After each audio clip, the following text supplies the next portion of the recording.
What's going on, everybody? It's May 16th, 2023. This is going to be Daily Log Episode 1, Volume 2. So if you're new here, welcome.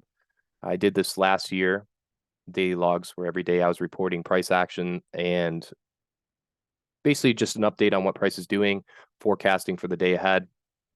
A lot of people seem to gain a lot of value from it, and I enjoyed doing it. It's really just a journal process for my own self. And this time around, I'm going to be doing a MyFundedFX account with them and showing the journey with you guys, and hopefully you're able to draw some inspiration and gain some value from it. And it's really just for myself, to be honest. It's a good journaling process for me, and I'm perfectly okay with letting it out in the public. And I'm also doing it for another reason as well.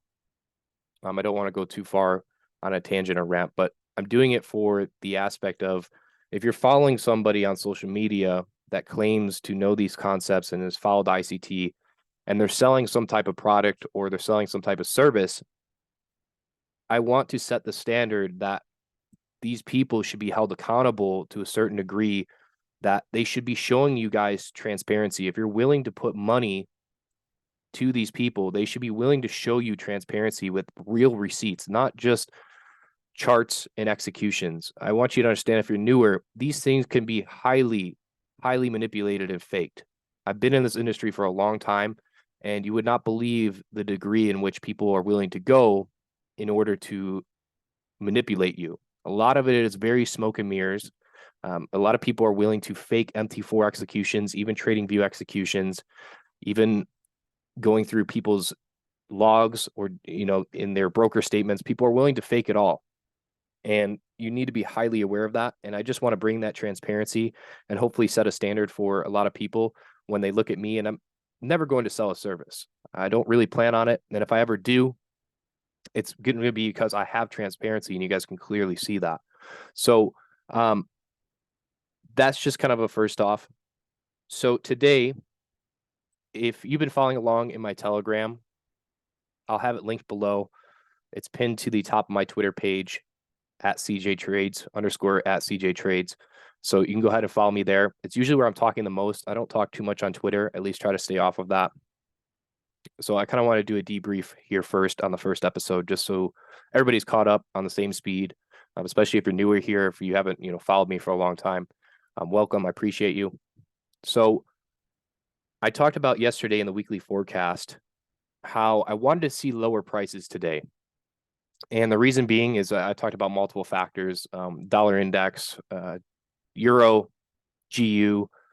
There was some SMT I actually didn't touch on, but I wanted to touch on it. I just didn't get to it. I'm looking at price now, and I'll touch on it. I would lean on the idea that we could potentially see higher prices. No matter what, right now it's 50-50.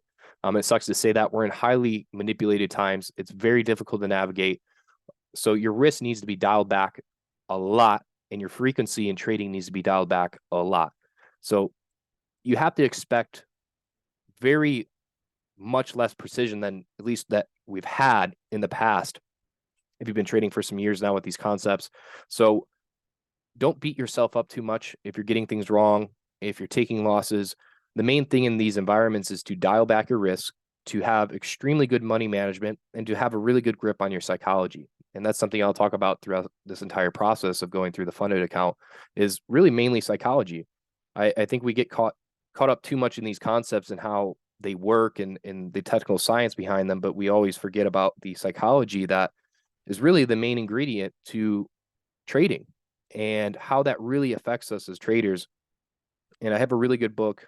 It's called The Mental Game of Trading by Jared Tindler. Hands down, that's the best book that I've ever read on trading psychology. So I highly recommend it. Looking at today, I'll cover it. I want to go back to the Telegram post in the morning pre-New York session, how we closed above the 4-hour SIBI and the 1-hour SIBI, which I'll go over. And to me, that was indicating that we could potentially see higher prices. And I was waiting for the news event driver at 7:30 my time. It's an hour before the New York Open. I wanted to see how that played out and then wait for the New York Open and basically wait for 15-30 minutes. That's my style. I've been really keen on the silver bullet model, just that time frame, not necessarily the framework. I have my own frameworks, but just that time window alone it weeds out a lot of unnecessary trading and getting caught up in a lot of manipulation. So in these environments, I think that little time window is really, really important right now. And I would elect all of you to try that and just stick to that and only trade that just 1 hour of window. If you can't find anything, then you just move along and wait for another day. And it's very, very important in these environments when you're stuck inside of a range, consolidating, moving sideways, bouncing back and forth between PD arrays. It's very, very difficult to navigate. Okay.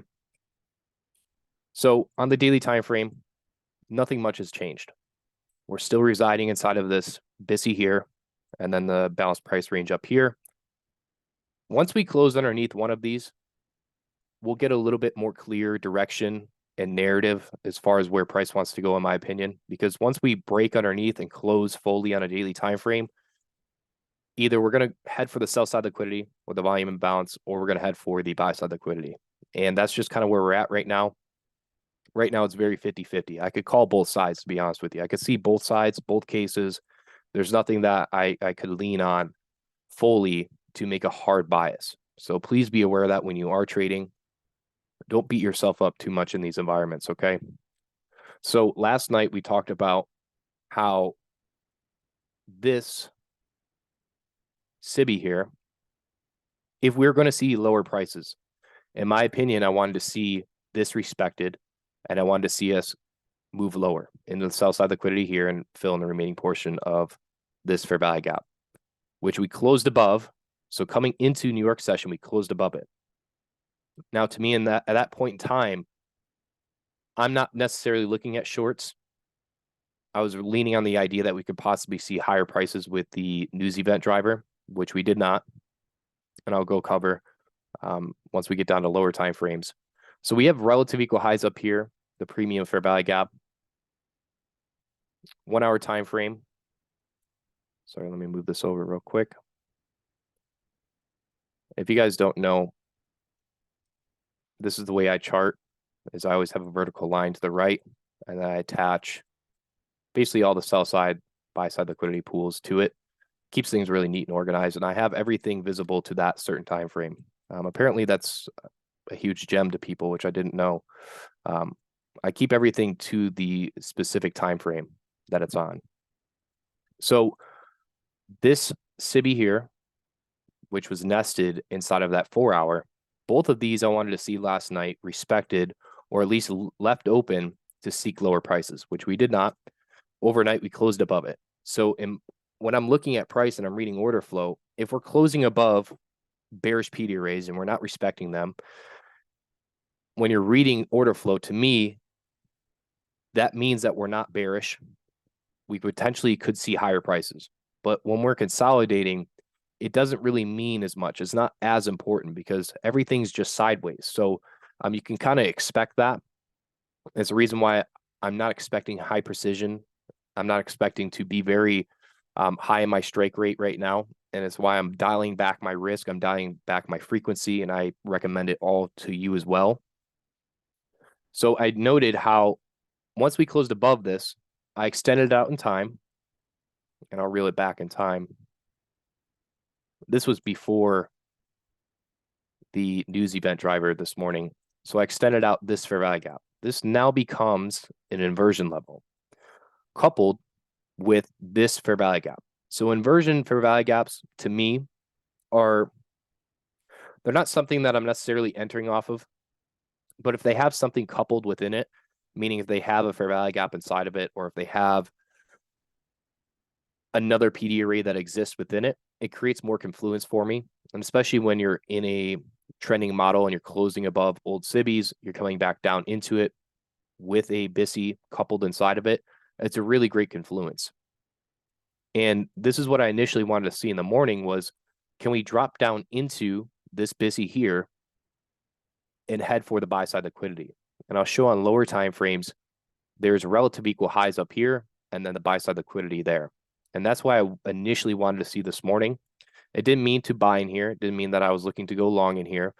It's just what I was looking at to see if we could get some supporting factors, which immediately from the news event driver, we just saw a cascade lower. Okay. So if we drop down here,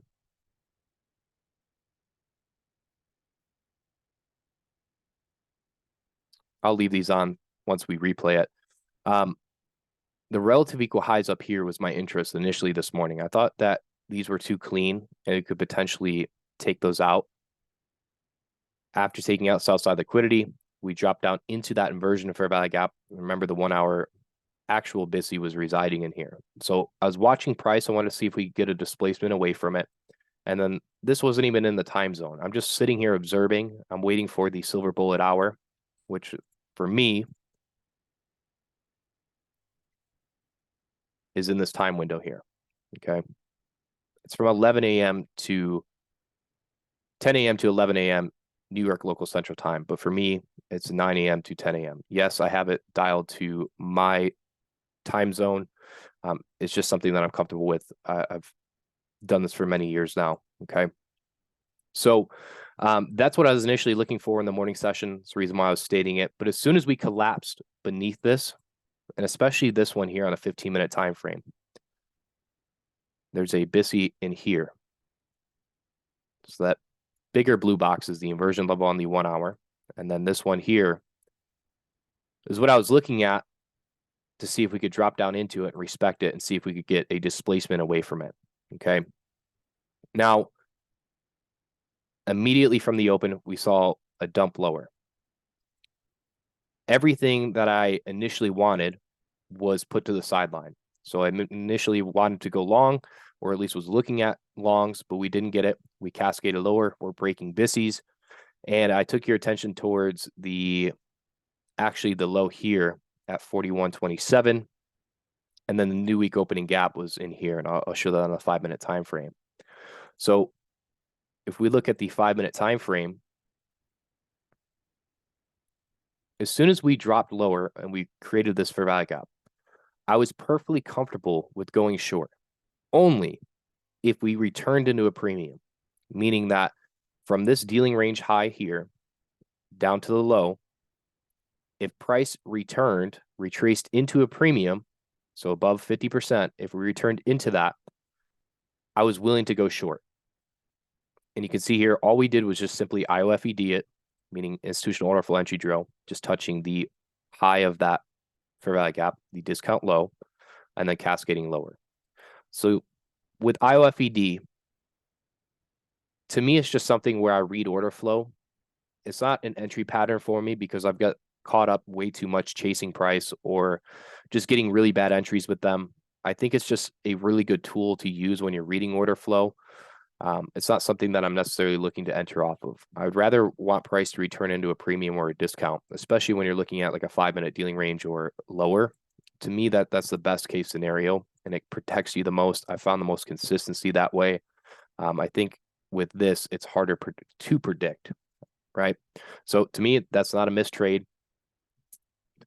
And then we saw movement lower, and then the sell side liquidity pool at 41.27. Let me take this line here. So again, this is the silver bullet hour.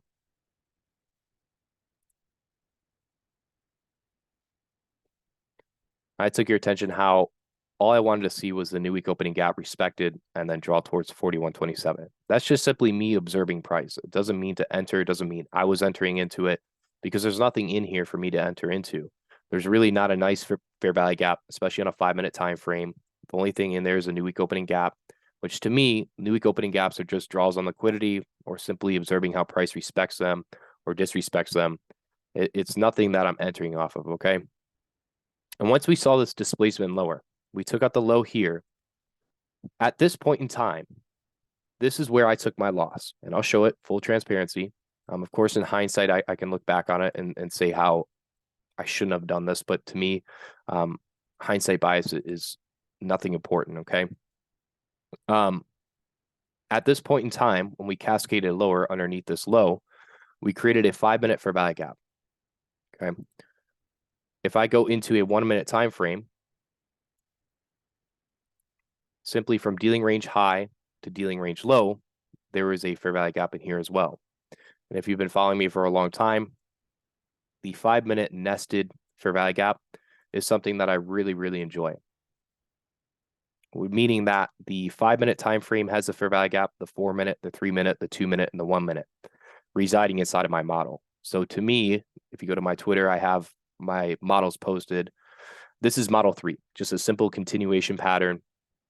And I was looking to see if we could just get a continuation lower into the sell side. Because if you remember, dollar, which is another confluence to me, I wanted to see if the dollar could expand higher. And at that point in time, the dollar was coming out of the 1-hour BISI.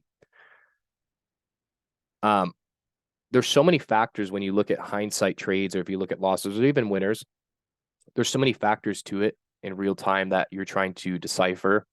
And even for me, I'm not mad or upset that I took this loss. It was only a 4-point loss, which I will show. To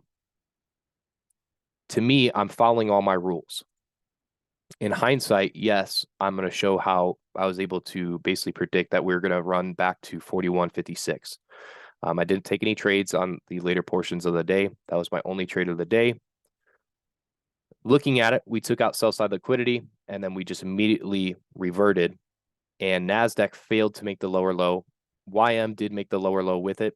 And when I was looking at this in real time, I did notice the bullish SMT, but I wanted to see if NASDAQ could make a lower low as well. That's just my thoughts and where I'm trying to remember where I was at this morning. NASDAQ, to me, I wanted to see if we could get lower movement out of it. And it had the same similar setup where there was a 5-minute fair value gap. It was resting inside of a premium.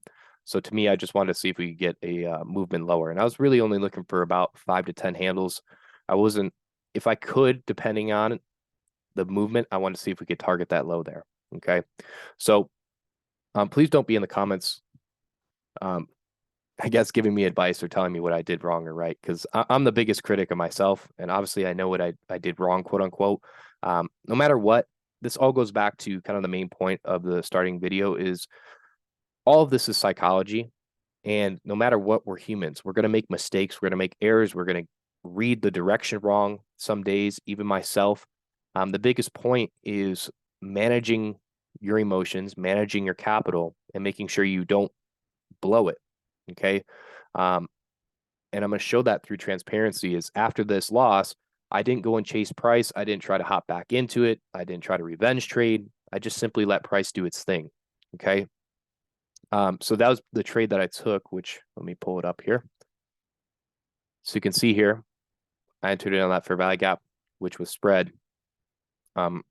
Wasn't the absolute best entry, but it was inside of a premium. My stop loss went above this high. So I actually took out before my stop loss was met. So with losses, I always love to pull out the pros and what I did rather than just simply looking at the negatives.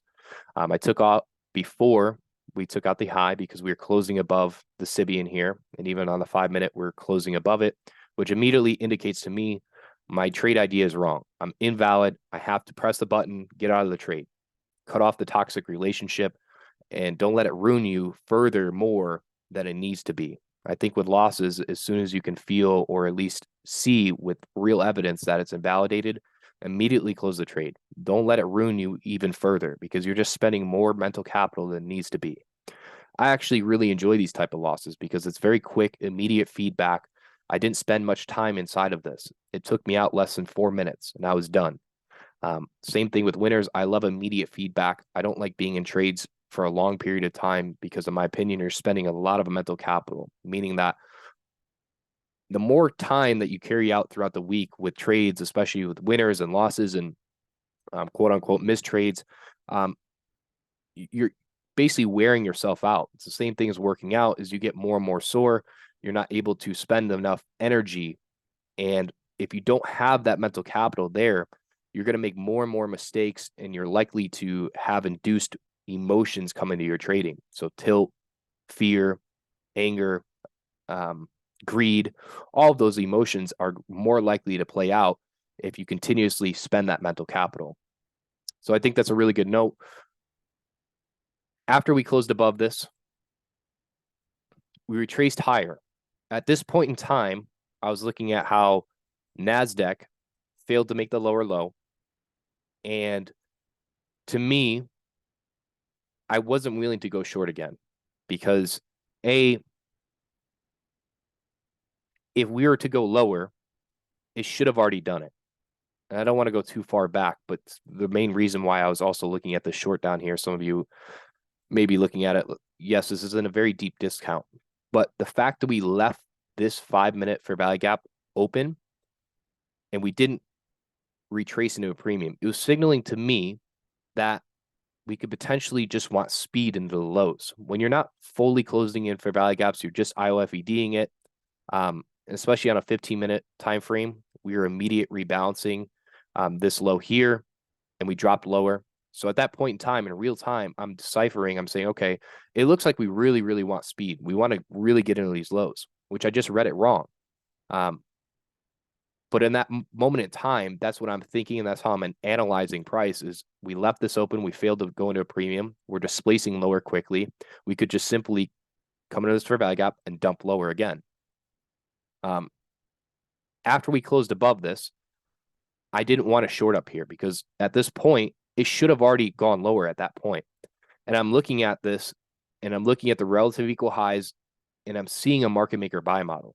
Market maker buy models, if they're clean, are very, very easy to spot once you kind of get the smart money reversal. So at this point, if you look at it, you see the original consolidation, accumulation, reaccumulation, smart money reversal, and then we're having our first stage in here. So my attention immediately went to 41.56, which you can spot in real time in the Telegram. I said, nope, 41.56. That was my draw on liquidity because NASDAQ failed to make the lower low. NASDAQ, if you go over to it, had some really clean entries as far as even the 2022 model. We dropped down into a discount on the 5-minute time frame into a fair value gap and we displaced higher. So go ahead and take a look at that. So I'm looking at that as well. Dollar index looked like it was breaking off a little bit lower, which was supporting the factor that ES could potentially head higher. The relative equal highs were really nice, strong draw on liquidity for me. So there was nothing in here for me to go long, even though I knew the draw on liquidity, even though I knew price wanted to gravitate towards 41.56. We're coming into a time as well is we're out of that silver bullet window, which again, this was inside of a silver bullet. So all my rules and criteria met it.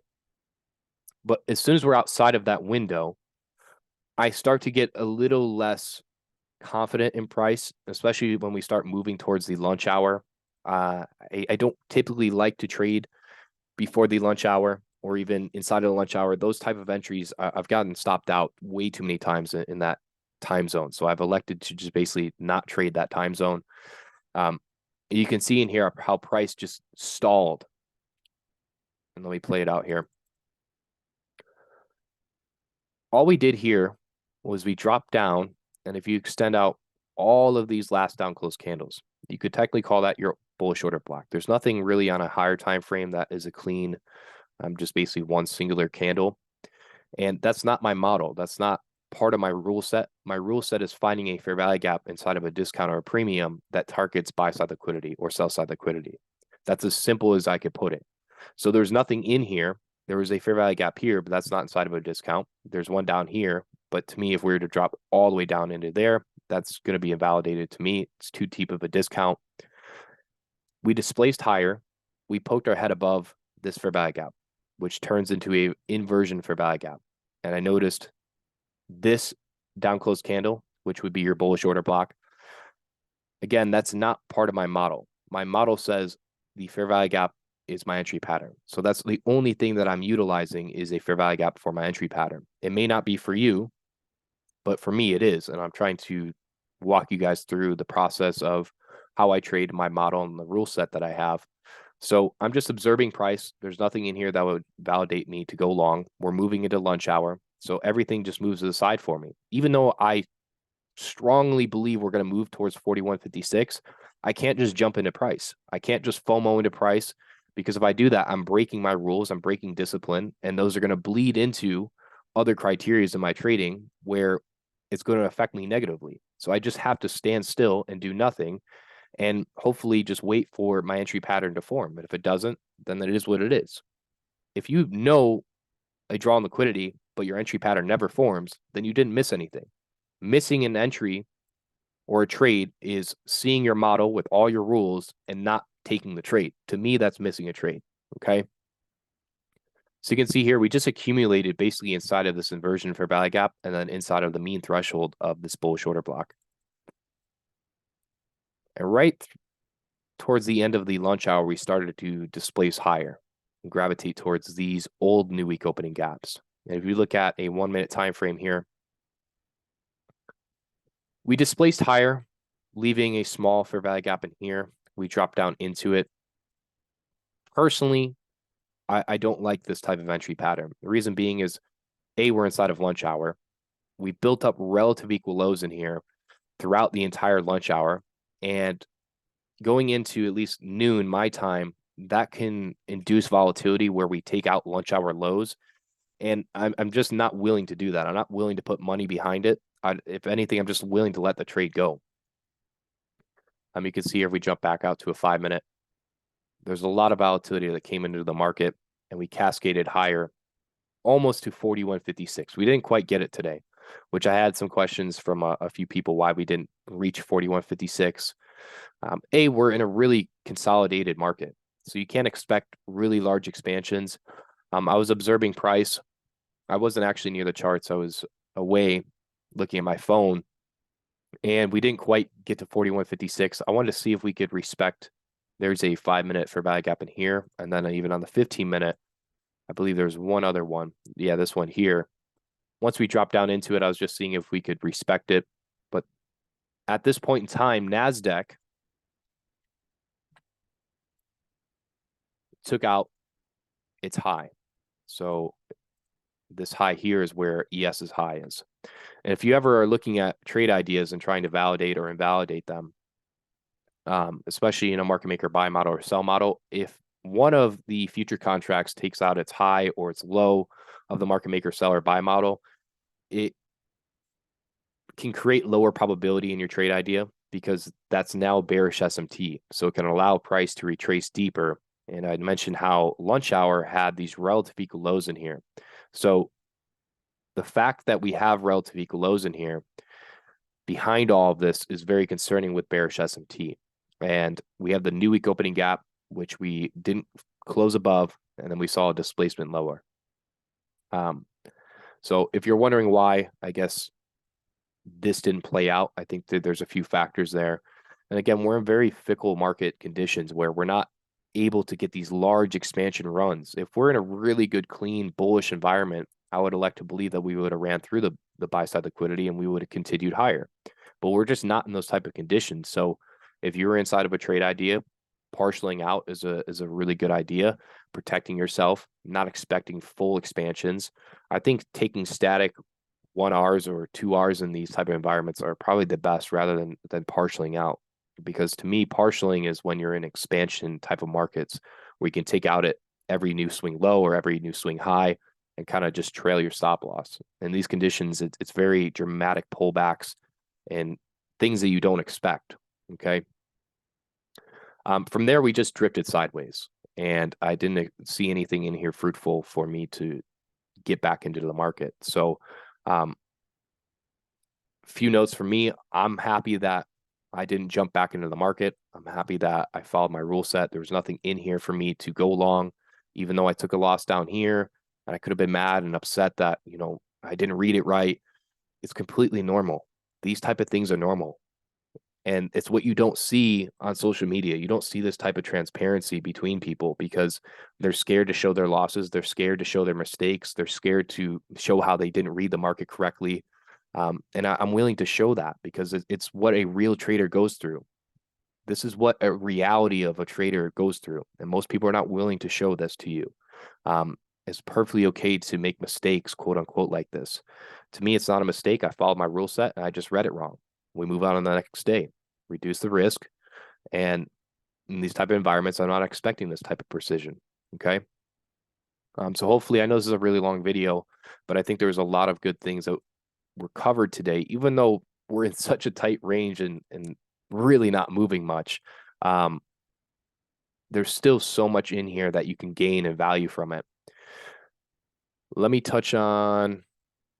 do this. So this is where I'm at in the account. If you've been following along, I started last week with it. I think last week we ended with 1.35%.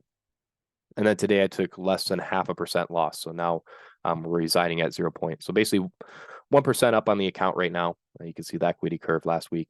We took a loss, which we all observed on live stream. And then we saw the 2 wins last week. So I had 3 trades last week.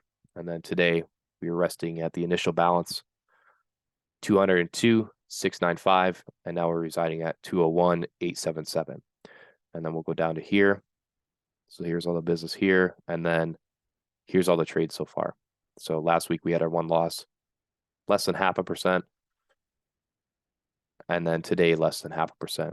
So again, I'm not super dramatic over losses, even wins. If you catch yourself very emotional over wins or even losses, it's not a good thing. You should be very neutral to everything. And it's kind of sad that the career that we chose, I'm very emotionalist to a lot of things now. I'm not very fazed by a lot of things that normal people are. And I kind of see that as a pro because way too many people are emotional in this life. And I would keep very good track of that throughout your day, of how emotional you are, because it bleeds all into trading. Everything bleeds back to trading because it's a direct reflection of you and of your trading and of your performance. So let me touch on one other thing. I just want to go over the dollar index here. Like I said, I know this is a long-winded video, so I appreciate you if you're still here. But I want to be fully transparent and go walk you through my thought process of today. Looking at dollar index, I talked about how yesterday that we could potentially see this as a Judah swing. So how Thursday and Friday we had that movement higher, taking out buy-side liquidity. And we have 3 drives into the high, returning into this volume imbalance, which we're just seeking for value. To me, we're going to have to see how tomorrow plays out. We have a BISI in here. I would like to see how we respect that. If we move into that and see aggressive move out of it, we could see higher prices above the volume imbalance and then the buy side liquidity. Looking at the 4-hour, we haven't done much. We're just sitting sideways inside of this fair value gap, and even the 1-hour. Sorry, I haven't moved this all over, but to me, this is really the last point of interest for dollar being bullish, in my opinion. I don't see a reason for price to drop lower in dollar because we've already done the work inside of this fair value gap. There's a small one in here that we IOFED'd. To me, if we were extremely bullish, we should have already reacted off this. We may overnight and we may not. I think by the morning we should have a little bit more clarity. I know we have a news event driver tomorrow, so please be aware of that as well. It's 1 hour before the open. Core retail sales. That should be pretty volatile. So I'd let that play out, let the open play out, wait for the silver bullet hour, and that will give you probably the highest probability in terms of the direction of where we should go, because nothing's high probability right now. It's extremely low probability, extremely low probability. I can't emphasize that enough. So hopefully that was good for the first daily log, volume 2. Like I said, I know it's long-winded, so I appreciate all you who stuck through this. Hopefully I can make the other ones a little bit less long. Until tomorrow, good luck and good trading, everybody. Be safe.